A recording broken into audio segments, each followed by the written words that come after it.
गणपत बोलू लागते जेवण करायला.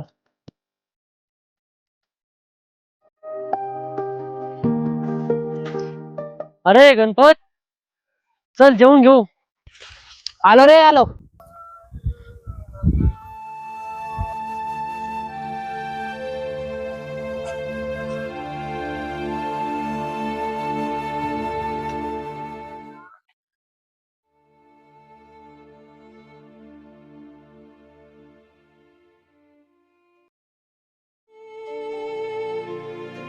आई सारखी जपली ही जमीन आणि तीच डोळ्यासमोर हात खोरडी पडली आहे.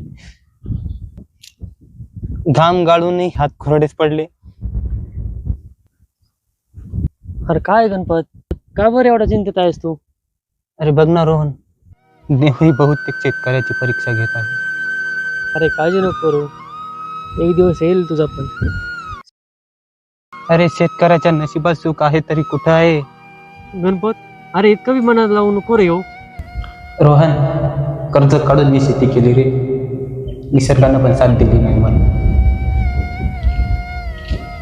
अरे गणपत, काळ सगळ्यांचा बदलतो रे, शेतकऱ्यांचाही बदलेल. तू जे बोललास ते खरंय, पण आता मी एवढ्या कर्जात आहे त्याचं काय?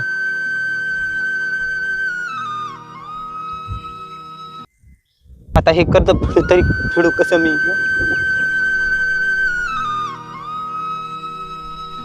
आपलं काम आता मदनराव शिवाय कोणीच करणार नाही. आपल्याला मदनरावला फोन लावावा लागेल.